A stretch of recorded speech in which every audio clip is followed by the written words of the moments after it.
মা যে শব্দটা এখন আমি বুঝতে পারতাছি না আসলে সে আমার মা কিনা। যে মা সন্তানদের আগলে রাখার কথা, সে জন্মদাত্রী মাই লিপ্ত হলেন পরকীয়ায়, করলেন দ্বিতীয় বিয়ে। এখানেই শেষ নয়, সন্তানদের পথে বসিয়ে মৃত স্বামীর কবরসহ জমি বিক্রি করে দেওয়ার মতো এক পাশবিক অভিযোগ উঠেছে সেই মায়ের বিরুদ্ধে। জন্মদাত্রী মায়ের এমন বদলে যাওয়া আর নিষ্ঠুরতায় দিশেহারা হয়ে পড়েছেন ৩ সন্তান। বাবার মৃত্যুর পর সেই শোক কাটিয়ে ওঠার আগেই যেন অন্ধকার নেমে আসে পরিবারটিতে। মা শাহানাজ বেগম মৃত স্বামীর ভিটেমাটিতেই দ্বিতীয় স্বামীকে নিয়ে সংসার শুরু করেন এবং পরকীয়ার নেশায় মত্ত হয়ে অবহেলা করতে থাকেন ৩ সন্তানকে। এমনকি মৃত স্বামীর শেষ স্মৃতি কবরসহ জমি বিক্রির চেষ্টা চালালে প্রতিবাদে ফেটে পড়ে সন্তানরা। আর এই প্রতিবাদের জেরে সন্তানদের ঘর থেকে বের করে দিয়ে দরজায় তালা লাগিয়ে দেন নিজের মা। সম্পদ হচ্ছে আমার বাবার ছিল, মাকে লিখে দিয়ে গেছে। এরপরে আমার মা পুরো জমিটাই বিক্রি করে দিছে। আমার বাবার যে কবর, যে দেখতে পাচ্ছেন কবরটা সহ বিক্রি করছে। এখানে আসলে বাবা মারা যাওয়ার পরে আশ্রয় স্থান নাকি মায়ের কুল হয়, আসলে মায়ের কুলটা আমি ওইভাবে পাইনি।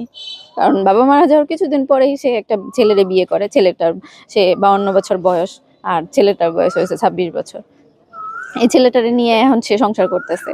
আর আমি যে আমার বাসায় থাকবো, আমার ভাই বোন সহ আমাকে বের করে দিছে। এখন আমি ওদের নিয়ে আলাদা থাকি।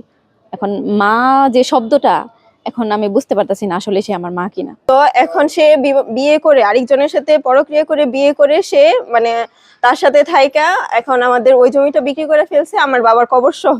মানে আমার মা নিজে থেকে মানে দালাল দিয়ে তারপর আমাদের জমিটা বিক্রি করে দিছে। জমি বিক্রি করে দিছে ইনক্লুডিং আমার বাবার কবর। তারই মানে কলজা থেকেও বেশি ভালোবাসছি। সেই ভালোবাসার ফল কি আজকে এইরকম হইতেছে? মা যদি এইরকম হয়, আমাদের তো আর কিছু করার নাই। কার কাছে বিচার দিব? পুলিশ প্রশাসন মানে কার কাছে বিচার দিয়ে কোনো কুল আছে? এই চাঞ্চল্যকর ঘটনাটি ঘটেছে গাজীপুর সিটি কর্পোরেশনের বাংলা বাজার বাহাদুরপুর গ্রামে।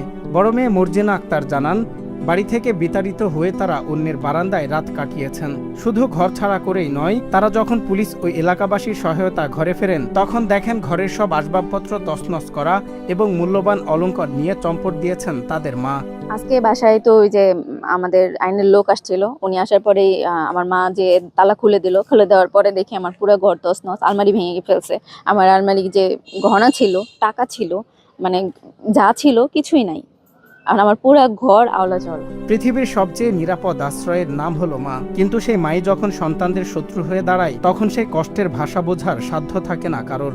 নিজের বাবার সবটুকু রক্ষার আকুতি জানিয়ে যখন 3 সন্তান পথে পথে ঘুরছে তখন ক্ষোভে ফুঁসছে এলাকাবাসীরাও। খারাপ লাগে যে মা কেমনে এরকম হয়। মা হইতে হবে মা। মার আসলের নিচে আমাদের ছায়া এবং পানির নিচে বৃহস্ত। তো ইগের পানির নিচে কি শয়তান? এই মেয়েগুলোরে অসহায় করে বাপের কবরস্থানে রাখি, আর একটা ছেলেকে এইভাবে পালাইয়া মায় বিয়ে বসা কেমন চরিত্র তার?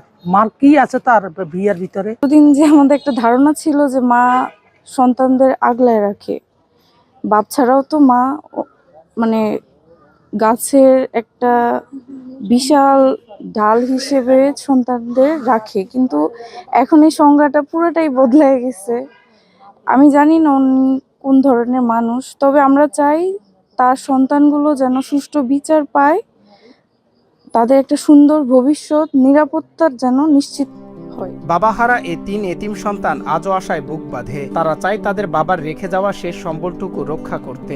সবকিছুর পরও তাদের একটাই চাওয়া, মা যেন তার ভুল বুঝতে পেরে ফিরে আসেন এবং সন্তানদের সেই পুরনো নিঃস্বার্থ ভালোবাসা দিয়ে আগলে রাখেন। সজল বিশ্বাস, নিউজ ডেস্ক, বাংলা টিভি।